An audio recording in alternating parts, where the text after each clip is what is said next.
자, 해수의 성질은 말 그대로 바닷물의 성질을 말하는데 아까 이야기했던 뭐 염분뿐만 아니라 수온 또는 밀도 이런 게 있습니다.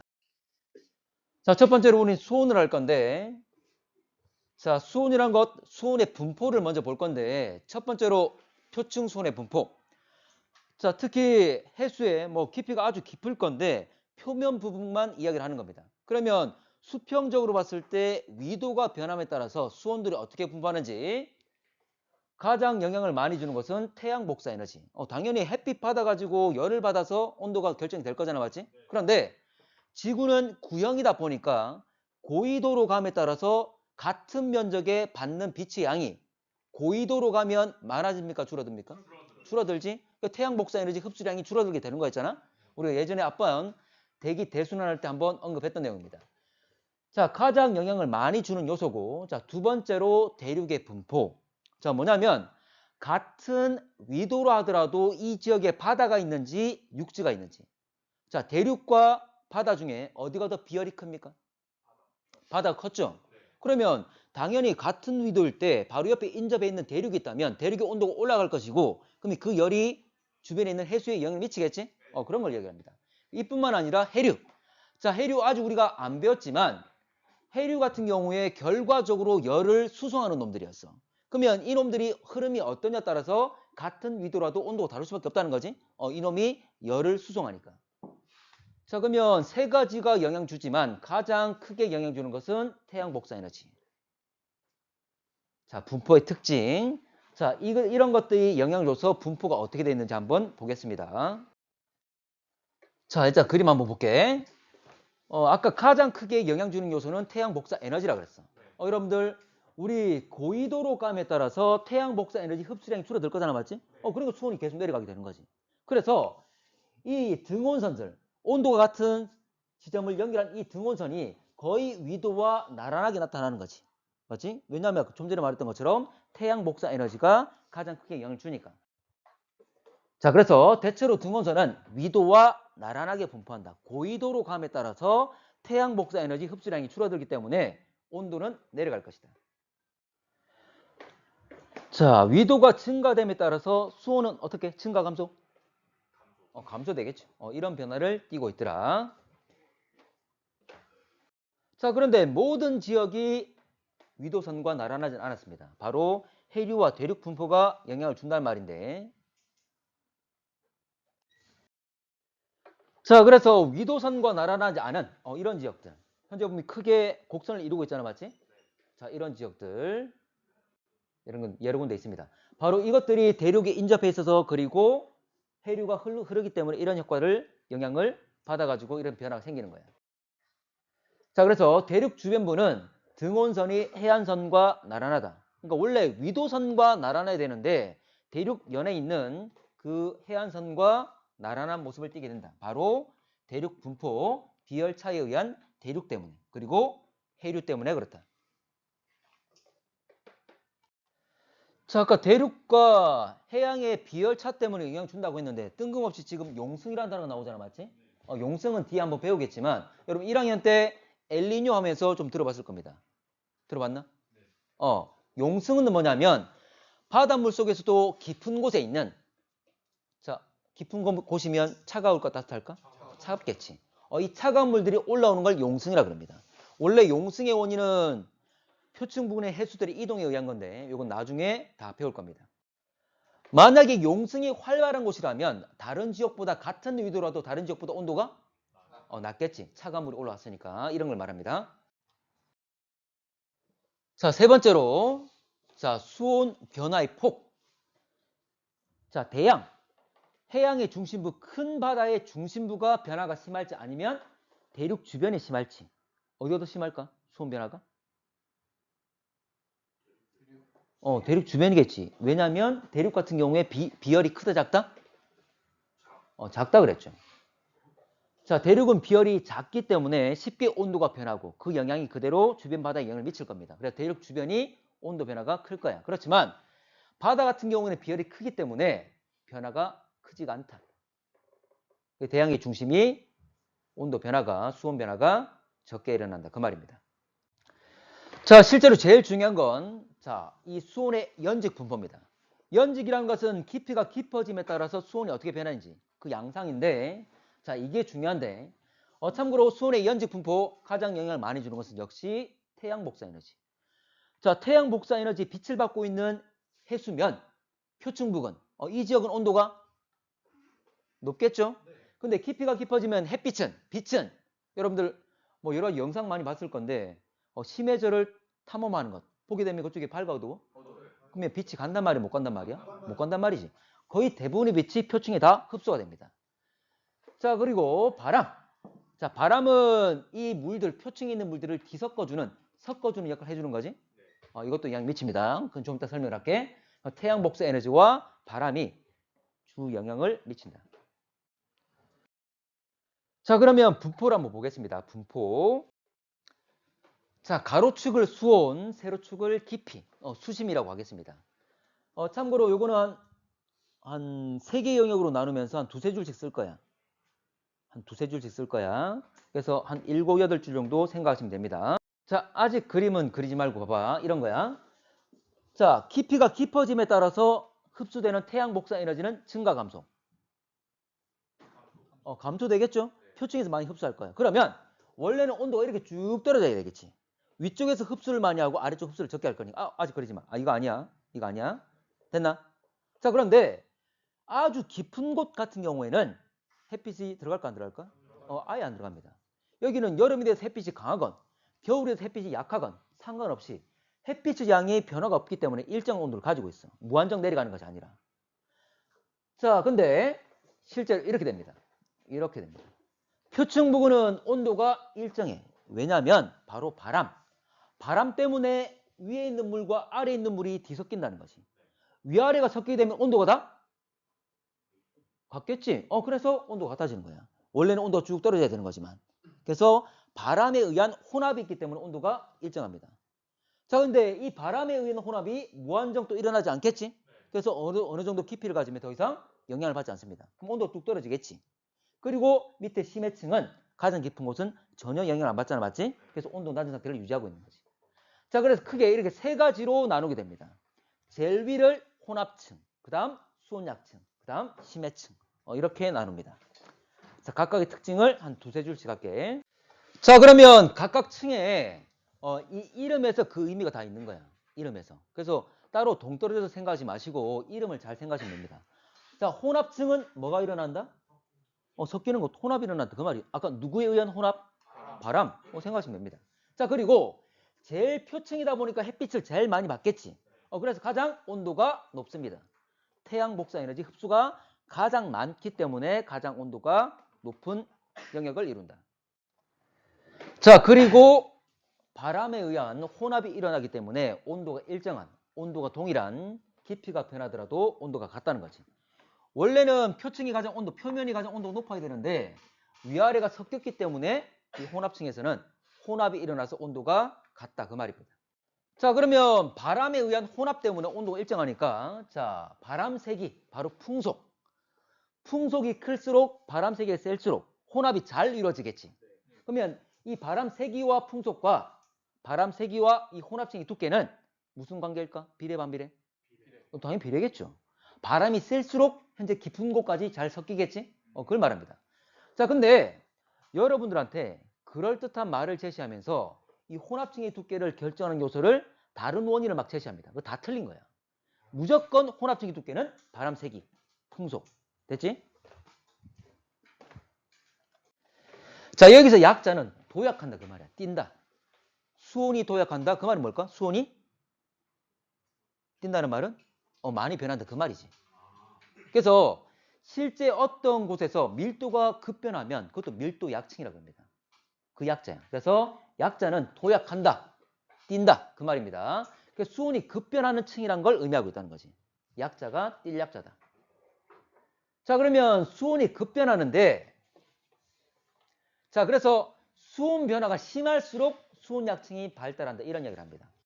당연한 이야기겠지? 수온 약층 뜻이 그거니까. 자, 그러면 이 수온 약층 내에서 자, 위쪽이 빨간색, 아래쪽을 초록색 한번 확인해 볼게. 두 지역 중에 두 곳 중에 어디가 더 온도가 높지? 위쪽. 자, 온도 높으면 수온이 높으면 밀도가 커 작아? 작죠. 위엔 따뜻한 물, 밀도 작은 가벼운 물. 아래쪽은 차가운 물, 밀도가 크지. 자, 여러분들 위에는 가벼운 게 있고 아래는 무거운 게 있어. 안정 불안정? 안정하지. 위에는 가벼운 거 있고 아래는 무거운 거 있잖아. 가만히 있겠지. 만약에 아래층이 가벼우면 막 올라가려 하겠지. 이런 움직임이 없잖아. 맞지? 여기는 안정합니다. 그래서 이거 특징이 안정한 것. 참고로 우리 대기권 내에서 자, 여러분들 대기권 내에서 물 말고 공기로 돼 있을 때 대륙권은 올라가서 온도 어떻게 되죠? 대륙권은? 온도가? 내려가지. 근데 다시 성층권은 어때? 올라갈수록 온도가? 올라가지. 그래서 여기는 뭐라 했지? 안정하다 그랬잖아. 참고로 공기가 상승할 수 있다 없다? 안정하면 여기 성층권은 안정하잖아. 맞지? 공기 상승할 수 있다 없다? 없다 그랬죠. 그래서 공기가 상승만 하면 뭘 만들어? 구름. 그럼 대륙권은 구름 만들 수 있지만 여기 구름 없다 그랬잖아. 기억납니까? 같은 맥락이야. 이거는 공기 대신에 물일 뿐이야. 안정하기 때문에 또 이야기하는 게 뭐냐면 그래 위아래가 안 섞이잖아. 맞지? 그러면 여기가 소약층이 잘 섞이는 층이라면 위에는 혼합층과 심해층이 만날 수 있겠지? 근데 그렇지 못하잖아. 그게 뭐라 하냐면 여기가 안정하기 때문에 위에 있는 혼합층과 아래에 있는 심해층이 만날 수 있다 없다? 없다. 만나야지만이 물질을 서로 주고받을 거고 만나야지만이 위에 있는 혼합층 따뜻한 물, 밑에 있는 심해층 차가운 물 서로 열 교환이 일어나겠지. 이런 게 전혀 일어나지 않습니다. 그래서 물질 및 에너지 교환을 차단한다. 이런 이야기를 하는 거야. 못 만나게 하기 때문에. 에너지 대신에 열이란 말 쓸 수도 있겠죠? 이거 잘 묻습니다. 두 번째, 심해층. 자, 심해층은 말 그대로 깊은 곳에 있는 것. 근데 이 심해층은 어디서 왔냐면 계속 공급을 받아. 가만히 있는 게 아니라 공급을 받습니다. 역시 움직여. 우리 표층 같은 경우에 바람 불어서 해류들이 움직이잖아. 맞지? 근데 물속 깊은 곳에서도 해류가 있습니다. 그걸 심층 해류라 그래요. 자, 그러면 이 심해층은 어디서 왔냐면 고위도에 있는 표층에 있는 물들이 가라앉아서 공급된 거야. 참고로 고위도에 있는 표층들은 계속 가라앉습니다. 나중에 우리가 심층순환을 배울 건데. 자, 고위도란 말 대신에 극부근 또는 한대지방. 다 같은 말이잖아. 맞지? 극부근이나 한대지방이나 고위도나 다 같은 말입니다. 어쨌거나 이 표층에 있는 물들이 침강한 다음에 계속 깊은 곳에 공급해준다. 그 말이지. 침강이란 건 가라앉는다. 그 말이잖아. 맞지? 자, 그리고 수온이 다른 지역보다 가장 낮지. 햇빛을 전혀 받지 못하니까. 자, 그리고 이 지역 온도가 얼마쯤 되냐면 얼진 않았습니다. 한 0에서 4도씨 정도. 원래 일반적인 물의 밀도가 4도씨일 때가 가장 큽니다. 근데 얘는 소금, 염류를 가지고 있으니까 일반 깨끗한 물하고는 차이가 있고. 자, 만약에 얼게 되면 어떻게 되죠? 영하가 되면? 얼겠지? 여러분 물하고 얼음 중에 누가 더 무겁지? 얼음, 물이 더 무겁죠. 그래, 얼음 뜨잖아.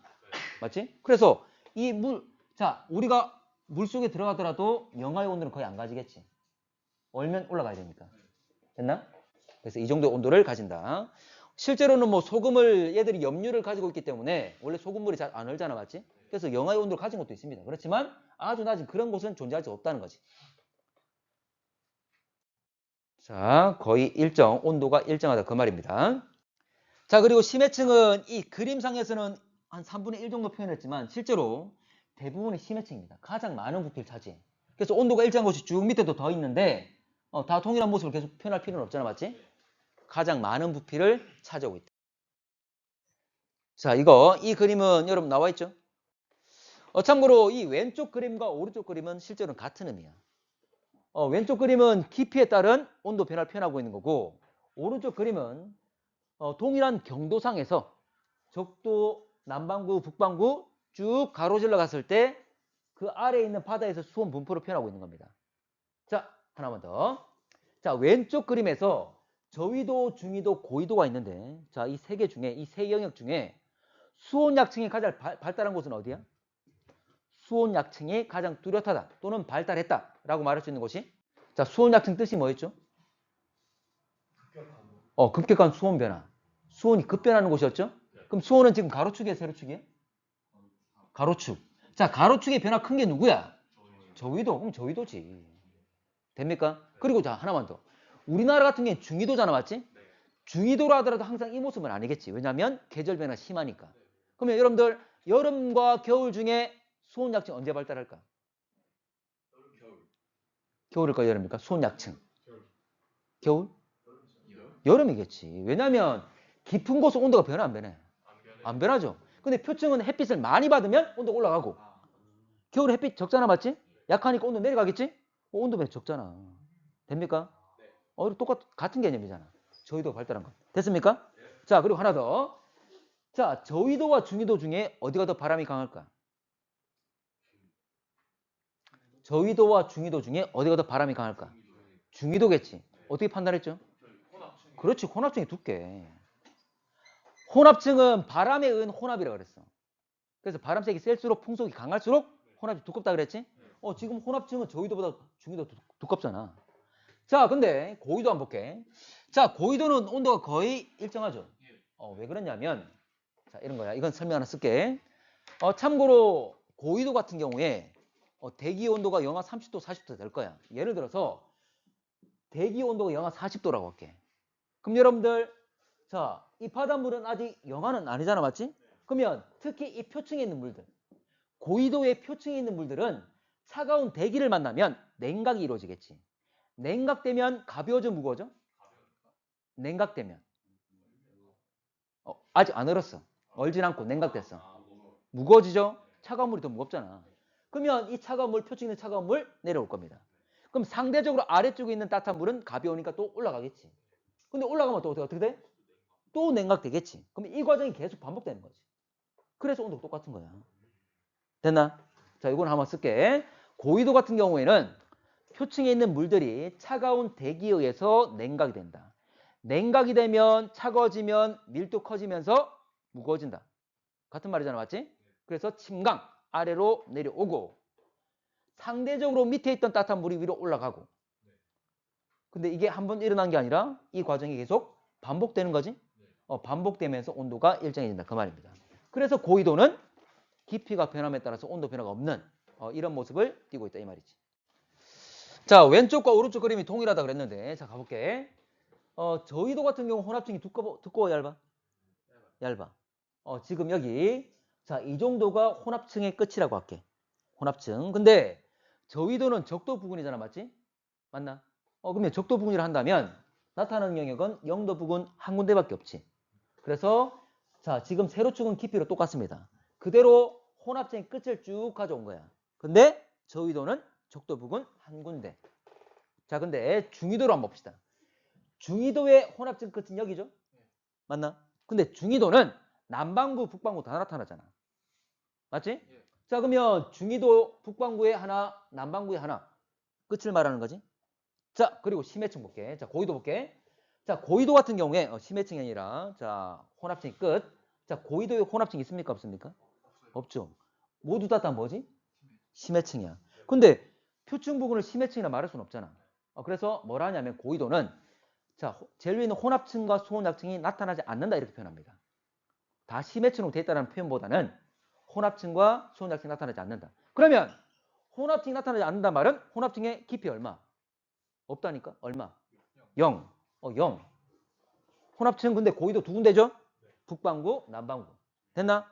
자, 지금 저위도부터 중위도, 고위도 혼합층 끝을 있어. 그럼 그대로 자연스럽게 연결하면 되겠지. 이게 바로 혼합층 끝을 표현하는 거지. 자, 마지막. 자, 소약층, 저위도.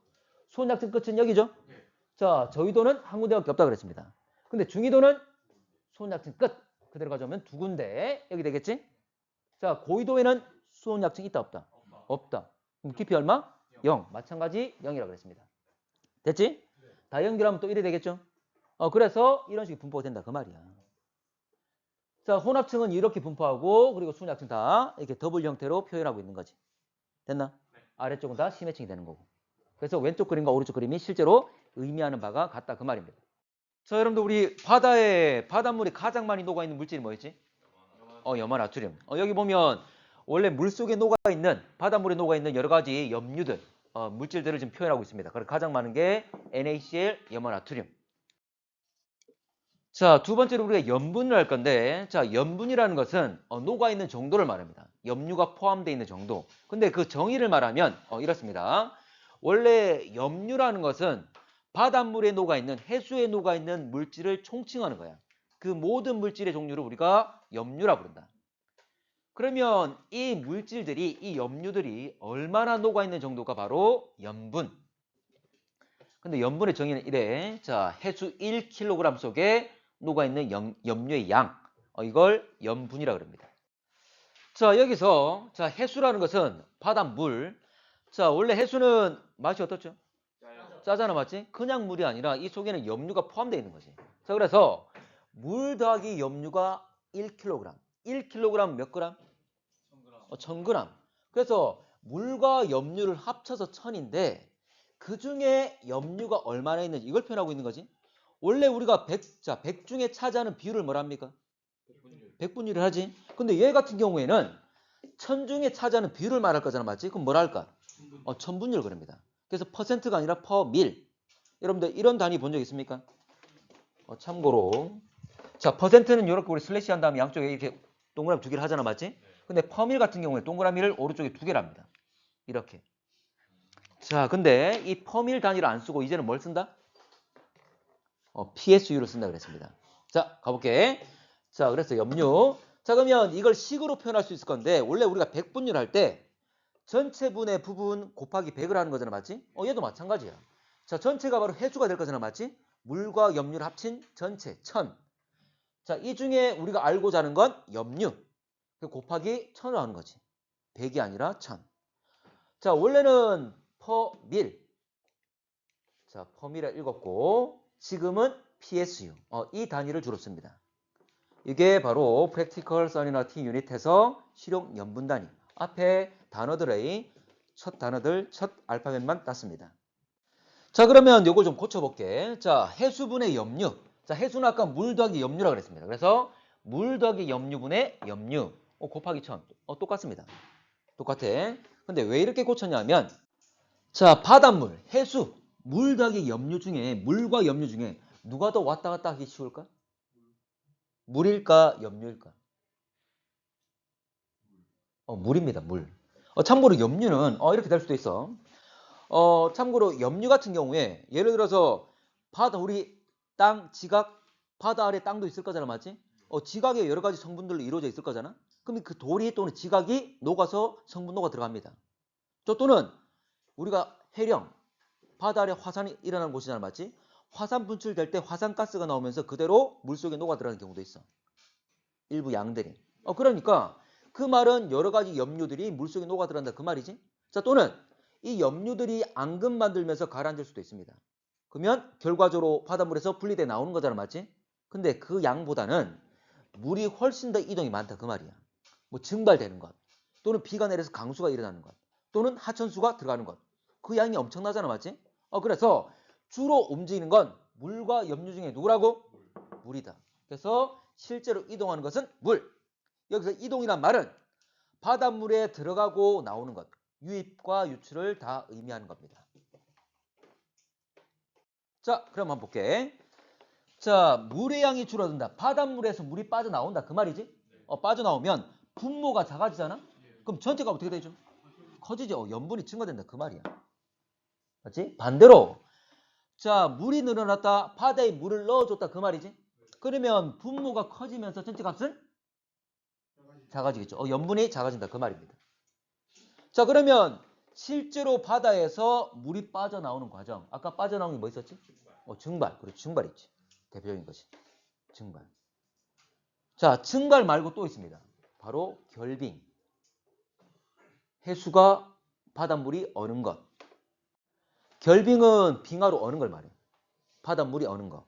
자, 근데 여러분들, 자, 빙하를 보면 빙하 맛본 적 없지? 빙하 맛이 바닷물에 비해서 짤까 아니면 덜 짤까? 덜 짭니다. 거의 안 짭니다. 어떻게 되냐면 봐봐, 이런 거야. 바닷물이 있으면 바닷물이 얼 때 그 속에 있던 염류들이 실제로 짜는 것처럼 뿜어져 나와. 그래서 염류들이 같이 얼지 않습니다. 그러면 봐봐, 이만큼의 바닷물이 있는데 그 중에 일부가 얼 거야. 그럼 일부가 얼 때 이 속에 있던 염류들을 막 내뱉어내겠지. 그러면 얼음이 됐단 말은, 물이 얼음 됐단 말은 더 이상 물이 아니야? 아니지. 물이 얼음 돼버리면 그만큼 물이 줄어드는 거잖아. 근데 염류는 그대로잖아, 맞지? 그래서 바닷물이 일부가 얼 때 가지고 있던 염료를 주변에 내뱉어내면서 오히려 남아있는 물들이 염료를 많이 받게 되는 거지. 그래서 더 진해진다 그 말이야. 염분이 높아진다 그 말이야. 됐나? 됐지? 이런 대표적인 예가 우리 아이스크림 보면 더위사냥 현수 먹어봤나? 네. 오. 자, 농담이고. 더위사냥 보면 여러분들 먹어봐서 잘 알겠지만 원래 더위사냥에는 뭐 커피도 있고 뭐 염료도 있고 우유 성분도 막 들어가 있을 거잖아, 맞지? 커피, 설탕. 설탕이랑 이런 것들 있겠지. 뭐 염료는 실제로 뭐 여러 가지 성분이니까 다 이야기할 수 있는 부분이고. 자, 봐봐. 여러분들 원래 우리가 그냥 물을 얼렸을 때, 뭐 페트병에 있는 물을 그냥 얼렸을 때, 그건 땡땡하게 하나의 얼음 덩어리 되잖아, 맞지? 근데 더위 사냥 보면 좀 녹으면 우리가 쪽쪽 빨면 어떻게 돼? 부드러워져. 부드러워진다. 그것도 있지만 안에 안에 있는 살얼음만 남고 안에 있는 뭐 여러 가지 뭐 진한 액들은 막 빠져나오잖아, 맞지? 그리고 특히 얼어 있는데 밑에 남아 있는 진한 액이 있지. 이런 데 같이 안 온다 그 말이지. 실제 어떻게 되냐면 얼음이 얼 때 무립자가 얼 때 무립자끼리 무립자들은 실제로 결합하려 하는 겁니다. 서로 붙으려 할 거야. 근데 사이사이에 뭐 커피나 설탕 이런 성분들이 있잖아, 맞지? 오히려 무립자끼리 붙는 걸 방해하고 있어. 그러다 보니까 무립자들이 가까이 있는 애들끼리만 서로 뭉쳐 있는 거지. 그 작은 얼음 알갱이로 쫙 차 있잖아, 맞지? 한 덩어리가 아니라. 그런 겁니다. 그것처럼 바닷물이 얼 때도 마찬가지야. 바닷물이 얼 때 그러면 가지고 있던 염료들을 막 내뱉어내는 거지. 됩니까? 근데 쉽게 생각하자. 자, 바닷물이 얼 때는 같이 염료들이 같이 얼지 않고 그리고 언단 말은 물에서 얼음 되는 거지? 그러면 물의 양이 어떻게 된 거야? 줄어든 것 생각하시면 됩니다. 됐나? 자, 반대. 자, 바다에 물이 늘어나는 것. 자, 증발 대신에 올라가서 나중에 뭘 만듭니까? 구름 만들고 다시 비랑 눈 같은 강수가 되겠지? 증발 반대 강수.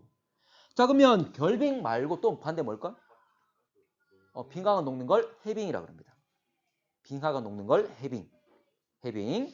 자, 그러면 빙하는 거의 그냥 맹물과 같잖아, 맞지? 그러면 이들이 녹아버리면 바다에 그냥 맹물을 넣어주는 것과 똑같지?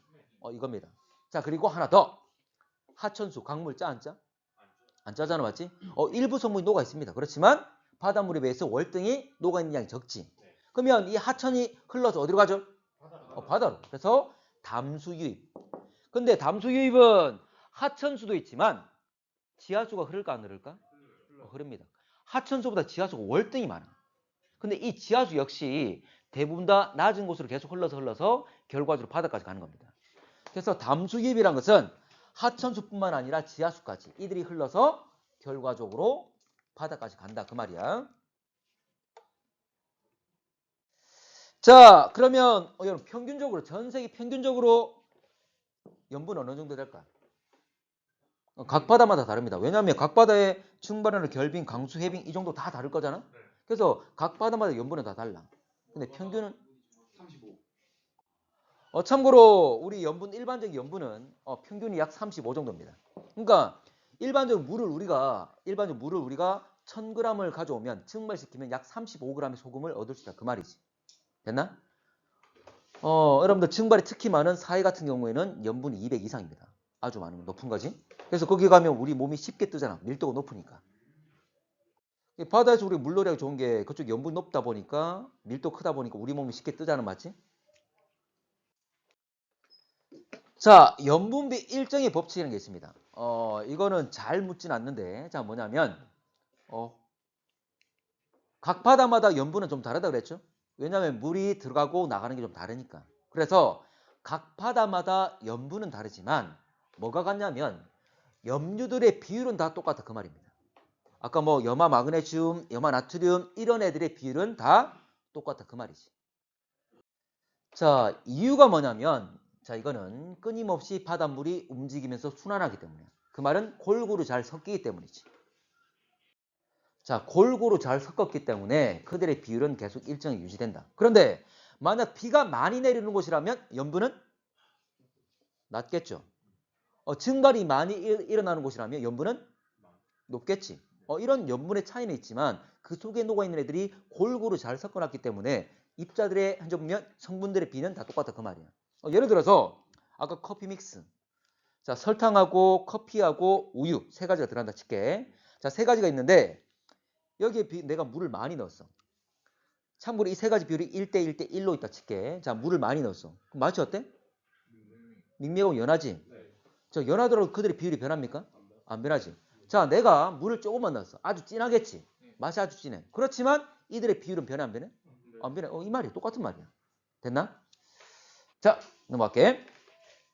자, 예로 자, 과거에는 이런 문제가 좀 잘 나왔는데 이제는 그렇진 않습니다만은 앞으로 또 어떻게 될지 모르니까 일단 한번 볼게.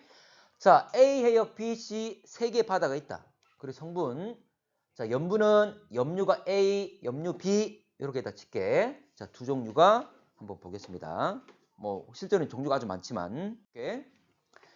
자, 예를 들어서 염분이 자, A 해역은 30이고 B 해역은 20이고 C 해역은 자, 모른다 칠게. 자, 이 상황이고. 자, 염류 A는 자, 9 또 모르고 3이야. 자, B는 염류 B. 자, B는 모르고 자, 가운데 B만 알고 있습니다. 자, 라지 A 해역과 라지 C 해역. 자, 지금 원래 염분은 30, B는 20 모르는데 C는 모르는데 염류 스몰 A를 보면 9, 3이잖아, 맞지? 자, 그러면 염류 스몰 A가 9, 3. 라지 A와 라지 C 해역의 9, 3이라면 몇 대 몇? 3대 1. 자, 전체 비율이 그렇기 때문에 부분적인 비율도 다 그렇다 그 말이지. 그러면 C 해역의 염분은 얼마? 10이란 거 알 수가 있겠죠. 됐나? 자, 그리고 아까 염류 A 같은 경우에 B 해역은 자, 라지 A와 라지 B가 3대 2이기 때문에 그 성분 역시 3대 2겠지? 6이 된다 그 말이지. 됐지? 자, 그리고 아까 라지 C는 얼마? 10이 되겠죠? 그래서 10이란 거 알 수가 있습니다. 자, 그러면 염류 스몰 b 이것도 다 나오겠죠? 어쨌거나 다 3대 2대 1이 될 거잖아, 맞지? 자, 그러면 2가 10이니까 3이면 얼마? 15. 1이면 5가 되겠지? 이렇게 다 할 수 있는 거지. 그냥 간단한 비례 관계입니다. 자, 표층 염분의 분포. 자, 표층 염분의 분포. 참고로 증발이 많을수록 염분은 높았지. 근데 강수가 많을수록 오히려 염분은 낮죠? 그러면 자, 증발량의 염분은 비례한다. 여러분들 강수량에는 비례 반비례?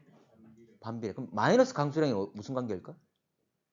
마이너스 붙여버리면 반대 관계 돼버리잖아, 맞지? 그래서 마이너스 강수량은 서로 염분에 비례한다 그 이야기할 수 있는 거지. 그 말은 증발량 플러스 마이너스 강수량이잖아, 맞지? 맞나? 그럼 모두 다 비례하는 관계를 표현하고 있는 거지. 됐지? 그래서 증발량 마이너스 강수량은 염분에 서로 비례한다고 이야기할 수가 있습니다. 됐지? 자, 이 관계라는 거야. 염분은 증발량에도 비례하고 마이너스 강수량에도 비례하고 그러면 두 개 합인 증발량 마이너스 강수량에도 당연히 비례를 잘 하겠지.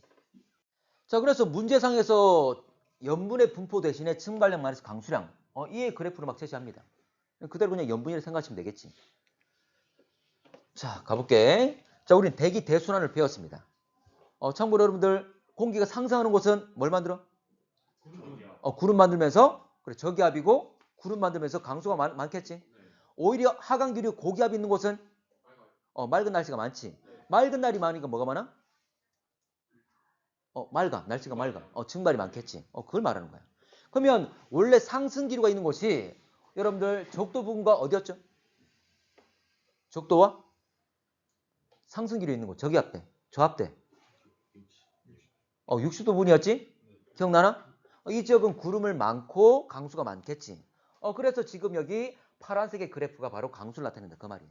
그럼 이 지역은 염분이 높을까 낮을까? 낮겠지. 자, 그리고 자, 고기압을 이루고 있는 30도 지역. 이 지역은 상승기류가 하강기류가 잘 만들어지고 맑은 날이 많을 거니까 증발이 많겠죠? 그래서 빨간색 증발 높은 값을 이루고 있는 거지. 됐지? 그러니까 지난번에 대기 대순환이 중요하다는 게 이런 거야. 대기 대순환만 잘 이해하고 있으면 염분의 분포를 쉽게 이해할 수 있거든. 사막의 분포를 쉽게 이해할 수 있거든. 강수와 증발의 분포를 쉽게 할 수 있어. 그리고 대기 대순환의 지상의 바람에서 표층 해류가 만들어진다 그랬지? 표층 해류의 분포도 쉽게 알 수 있습니다. 그래서 대기 대순환 중요하다 그랬던 거야.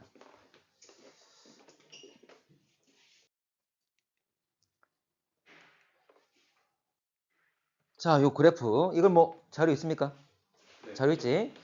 왼쪽이 염분의 그래프고 오른쪽이 증발량 마이너스 강수량의 그래프야. 거의 뭐 비슷한 형태 띄고 있잖아, 맞지?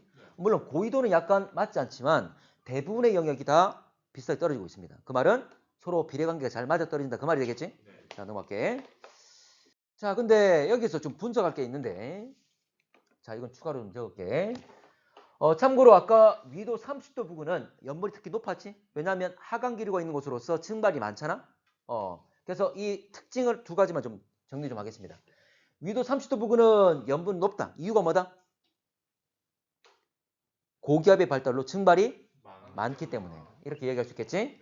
자, 증발 많고 강수가 적으니까. 이 두 가지만 정리할게. 자, 두 번째. 자, 이제 고위도, 극부근. 자, 극부근을 보게 되면 어쨌거나 다른 애들보단 아래쪽에 있잖아, 맞지? 그 말은 연분이 낮다, 그 말이지. 왜냐면 여기는 뭐 고위도 지역은 강수가 많아서 이렇게 보진 않습니다. 강수도 별로 없지만 기본적으로 증발이 별로 없으니까 그래. 그래서 고위도 해역은 온도가 너무나 낮기 때문에 온도가 높아야 증발 잘 일어날 거잖아, 맞지? 근데 증발이 너무나 낮기 때문에 기본적으로 연분이 낮게 나타나는 거야. 됐지? 자, 근데 비교할 것이 N이라면 북반구, S라면 남반구인데, 자, 남반구는 어떻죠? 계속 떨어지는 것이 아니라 꺾여서 좀 어느 값을 유지하잖아, 맞지? 근데 북반구는 계속 떨어집니다. 그만큼 상대적으로 북극 해역의 연분이 더 낮다, 그 말이지. 자, 그러면 이유. 자, 북극 해역과 남극 해역 중에 연분이 어디가 더 높아? 남극이. 아까 북극이 더 낮았잖아, 맞지? 이거 이유를 한번 좀 살펴보고 가겠습니다. 자, 북극 해역이 실제로 남극 해역이 높고 북극 해역이 낮은 이유. 자, 첫 번째가 여러분들 대륙에 북반구가 많습니까? 남반구가 많습니까? 북반구 더 많습니다. 북반구에 대륙이 많으면 그만큼 북반구 대륙에 비가 내려서 흘러가는 담수도 많겠지. 그래서 북극 해역 주변에 담수 유입이 많기 때문에, 주변에 대륙이 많기 때문에 담수 유입이 많아서 연분이 낮은 겁니다. 자, 두 번째. 자, 남극 주변에는 남극 순환유라는 해류가 있습니다. 여러분 남극 대륙입니까? 바다입니까? 남극 대륙이죠. 남극 대륙파. 남극 대륙이 있다면 남극 대륙을 둘러싸서 흐르고 있는 해류가 있어. 이걸 남극 순환유라고 그래. 근데 이 흐름이 아주 강합니다. 흐름이 아주 강하다 보니까 그 안쪽과 바깥쪽에 있는 물들이 서로 섞일까 안 섞일까? 잘 섞이지를 못해. 물이 갇혀있기 때문에 특히 염분이 높게 나타납니다. 바깥에 있는 염분이 낮은 물과 섞이게 되면 기본적으로 바깥에 있는 염분이 낮은 물이 유입되게 되면 염분이 떨어질 거잖아, 맞지? 그렇지는 못하다는 거지. 남극 순환유라는 표층 해류는 우리 뒤에 가서 한번 배우도록 하겠습니다. 자, 밀도. 자, 밀도는 별 내용 없습니다. 자, 밀집되어 있는 정도를 말하는데 여러분들, 자, 차가운 물이 무거워, 따뜻한 물이 무거워? 차가운 물이 무겁지. 그냥 물이 무겁습니까? 소금물이 무겁습니까? 소금물. 그 말은 온도, 수온이 낮을수록 염분이 높을수록 무겁다 그 말이잖아. 그걸 말하는 거야. 그래서 원래 밀도에 영향 주는 요인은 수온과 염분, 압력까지 있습니다. 근데 압력은 꼭 몰라도 돼. 압력 주로 다루지 않습니다. 영향 주는 요인이기 때문에 제시를 하긴 했지만 압력은 무시하셔도 좋습니다. 근데 봐. 밀도는 밀집되어 있는 정도니까 압력이 클수록 밀도가 커지겠죠. 맞지? 자, 다시 할게. 자, 밀도가 높기 위해서는 수온은 낮아야 되고 염분은 높아야 되고 당연히 압력도 높아야지만이 밀도가 커지게 되겠지. 자, 밀도를 높이는 요인들을 한번 제시했습니다. 자, 그러면 이 중에 수온과 염분 중에 가장 밀도에 영향을 많이 주는 요소는 뭘까?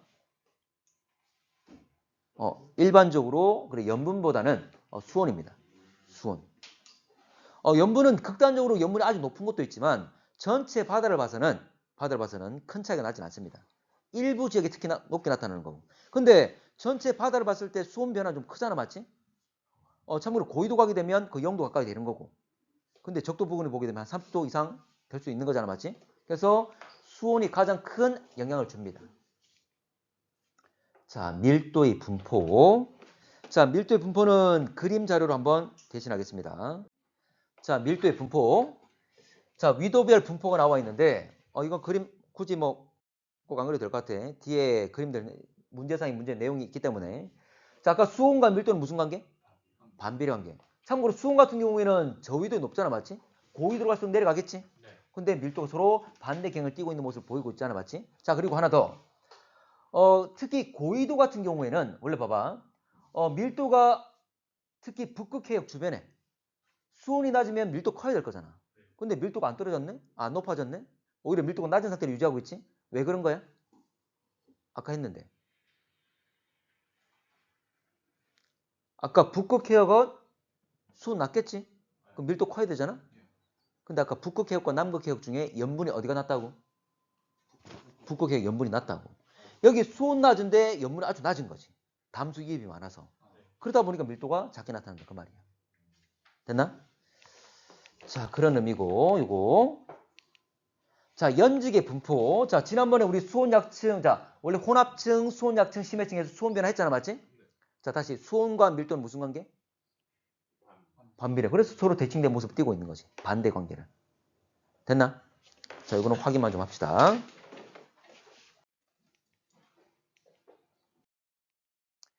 자, 수온 연분도. 실제로 이게 중요한데. 자, 뒤에 가면 수온 연분도 그래프가 있습니다. 수온 연분도. 자, 98페이지 보면 수온 연분도가 있는데, 자, 수온 T. 아까 염분 솔리너트에서 S. 그대로 딴 겁니다. 자, 수온과 염분을 표현하고 있는 건데, 이 그래프 그대로 활용할게. 자, 세로축은 수온, 가로축은 염분을 표현하고 있는 거야. 이 두 가지가 밀도를 나타내는 요소이기 때문에 현재 밀도를 이 그래프상에서 표현할 수 있다. 그 말이야. 자, 갈게. 자, 염분이, 자, 밀도가 높기 위해서는 수온은 낮아야 되고. 자, 염분은 높아야 되고. 그 말은 결과적으로 오른쪽 아래로 갈수록 수온이 낮고 염분 높은 거잖아. 맞지? 밀도가 증가된다. 그 말이죠. 자, 그래서 지금 등 밀도선이라고. 뭐냐면 밀도가 같은 영역을 쭉 다 연결한 거지. 됐나? 그러면 오른쪽 아래로 내려가면서 밀도 값이 커지게 되는 겁니다. 원래 깨끗한 물이라면 이 물질, 다른 물질 들어가지 않은 물이라면 원래 물의 밀도를 1이라 그러지? 근데 여러 가지 물질 자, 염류들이 녹아 들어있기 때문에 1.025, 1.026, 1.027로 계속 커지게 되는 거지. 됐나? 네. 자, 그러면 자, 요거는 여러분들 요 그래프상에 요것만 표시 좀 하면 될 것 같고. 자, 하나 좀 물어볼게. 자, 요 내용만 추가하겠습니다. 자, A와 B 1.027로 밀도가 같죠? 얼마든지 수온 다르고 염분 다르면 얼마든지 밀도가 같을 수 있잖아, 맞지? 같을 수 있습니다. 자, 만약에 A와 B를 100g씩 똑같은 양을 내가 섞었어. 섞었을 때 밀도는 변할까 안 변할까? 밀도가 커질까 작아질까? 그대로일까? 그대로. 그래, 커져. 자, 봐봐. 여러분들 A와 B 양이 똑같잖아, 맞지? 그러면 양이 똑같기 때문에 두 개를 섞었을 때 딱 온도는 어떻게 될까? 딱 중간 되겠지. 염분은 어떻게 할까? 그것도 딱 중간 되겠지. 봐봐. 두 개를 섞었어. 그러면 딱 중간 여기 와야 된다 그 말이지. 수온도 딱 가운데, 염분도 딱 가운데. 자, 그런데 이 등 밀도선이 직선이 아니잖아. 굽어 있지. 그러면 이 새롭게 혼합된 이 점의 위치는 1.027보다 아래쪽입니까? 위쪽입니까? 아래쪽. 그러면 커졌단 말이야? 작았단 말이야? 커졌지. 아니지. 오른쪽 아래로 갈수록 숫자 커지잖아. 그러면 1.027보다 크다 그 말이잖아. 그럼 밀도 증가합니다. 밀도 증가하는 거지. 됐나? 그래서 밀도, 결과적으로 밀도 값은 만약에 A와 B가 양이 똑같지 않더라도 결과는 똑같습니다. 뭐냐면 만약에 B의 양이 많다면 두 개 혼합한 건 약간 B 쪽으로 쏠리겠지. A가 양이 많다면 A 쪽으로 쏠리겠지. 그렇다 하더라도 역시 1.027 이 등 밀도선보다는 아래쪽에 위치하는 거지. 무조건 밀도는 증가하게 되는 거지. 됐나? 자, 넘어갈게. 자, 마지막입니다. 자, 해수익 용존기체 이것까지만 할게. 해수익 용존기체는 98페이지 있는 그림에 바로 좀 할 건데, 자, 용존기체, 용에 대해서 존재하는, 녹아서 존재하는 기체들을 말해. 실제로 기체 성분이 아주 많지만 우리가 다룰 것은 이산화탄소와 산소 두 가지만 할 겁니다. 자, 기체에 녹는데 요인들. 여러분, 소금은 찬물에 잘 녹아, 따뜻한 물에 잘 녹아? 따뜻한 물에 잘 녹지. 근데 여러분들 탄산음료에 어떤 기체가 녹아 있죠? 이산화탄소. 여러분, 이산화탄소를 여러분들 탄산음료를 끓여봤습니까? 열을 가하면 기체들이 막 쉽게 더 빠져나와. 더 빨리 끓어. 이게 뭐냐면 고체들은 수온이 높을수록 잘 녹지만 오히려 기체들은 차가울수록 잘 녹아 있어. 수온에 반비례합니다. 그래서 우리가 탄산음료를 냉장고에 넣는 게 시원하게 마시기 위한 것도 있지만 기체가 잘 녹아 있게 존재하기 위해 그런 조건을 만들어주는 거예요. 자, 갑시다. 용존 기체가 많으려면, 잘 녹으려면 수온은 낮아야 돼. 염분은 어떻게 될까? 염분은 기체가 잘 녹으려면 염분은 낮아야 됩니다. 왜냐면 자, 봐봐. 잠깐만. 기체가 녹아든단 말은 물입자 사이에 그 사이 들어가는 거잖아, 맞지?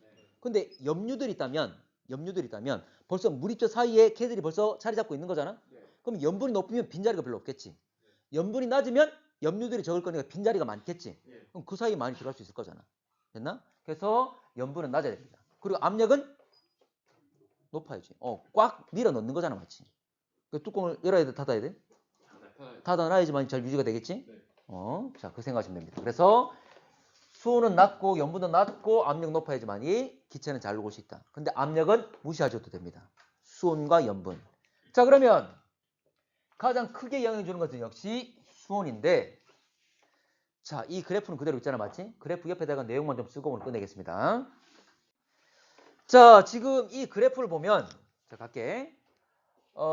원래 산소라는 건 대기의 21%로 많잖아, 맞지? 그런데 여러분, 이산탄소하고 산소 중에 누가 더 물에 잘 녹을까? 이산탄소입니다. 이산탄소. 참고로 이산탄소는 공기 중에 아주 양이 적거든.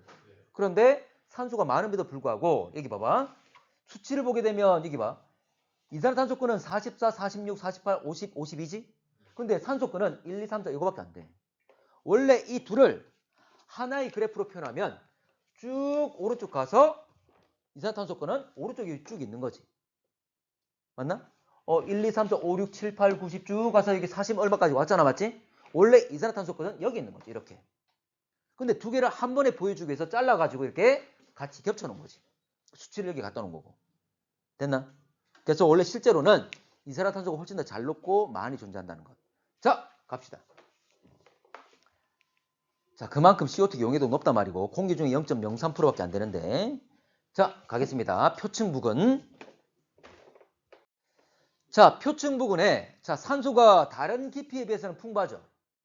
맞지? 왜 산소가 많을까? 참고로 기본적으로 대기에 산소가 풍부하잖아, 맞지? 그럼 대기에 닿아 있는 표층 부근에 많이 녹아 들어가겠지. 근데 그것보다 더 중요한 건, 자, 식물도 광합성하지만 식물성 플랑크톤도 광합성하지? 근데 빛이 깊숙이 들어가 못 들어가?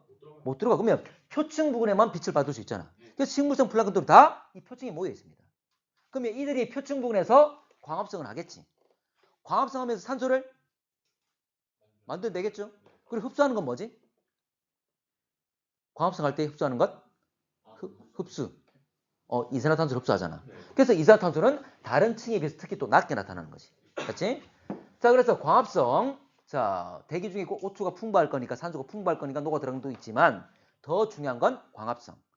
광합성은 O2를 생성하고 CO2를 흡수하는 거지. 그래서 O2는 많아지고 CO2는 줄어든다. 다른 층에 비해서 이런 차이가 명확하게 나타나는 거지. 자, 이제 깊이가 깊어집니다. 자, 깊이가 깊어지게 되면, 자, 그래서 위쪽에 표층부는 O2가 많고 CO2가 적다는 거고, 자, 이제 깊이가 깊어지면, 자, 깊은 곳에도 생물이 살아 안 살아? 살지. 그들이 호흡해야 하네? 호흡하면 산소를 소모하고 CO2를 내뱉어내겠죠. 맞지? 그리고 그들이 죽으면 여러 가지 미생물에서 분해가 되겠지? 근데 이 분해되는 과정도 마찬가지입니다. 썩어서 분해가 될 때 산소를 쓰고 CO2를 분출하고 있어. 자, 그러면 깊이가 깊어지면 이들 생물의 호흡과 그리고 생물체들의 분해. 생물체는 우리가 유기물이라 하잖아, 맞지? 유기물이 분해될 때 산소를 소모하고 이산화탄소를 내뱉어내고 있더라. 그래서 이런 변화가 생깁니다. 깊이가 깊어지면 산소는 줄어들고 이산화탄소는 많아지는 이런 과정이 생기는 거지. 자, 심해층. 지금 여기 이 그래프는 산소가 많이 늘어나지 않지만 어떤 그래프는 이런 게 있어. 산소가 쭉 줄어들다가 나중에 특히 깊은 곳에서 많아지는, 이렇게 제시하는 경우도 있습니다. 자, 여러분들 지난번에 혼합층, 수온약층, 심해층 했었잖아. 심해층은 어디서 왔다 그랬지? 기억납니까? 수온할 때 어제 제시했던 건데. 고위도 표층수가 침강에서 공급됐다 그랬어. 네. 자, 고위도 표층수가 침강에서 공급됐다. 자, 기본적으로 고위도, 어제는 표층수라는 것은 산소가 많아, 저거? 많아요. 많지. 이렇게 산소를 가득 가지고 있는 애들이 내려왔다 그 말이잖아. 그래서 산소가 많아지는 거예요, 갑자기. 됩니까? 그래서 중간보다도 더 많아지게 되는 겁니다. 자, 그래서 산소 풍부하기 때문에 결과적으로 산소가 증가하게 된다는 거지.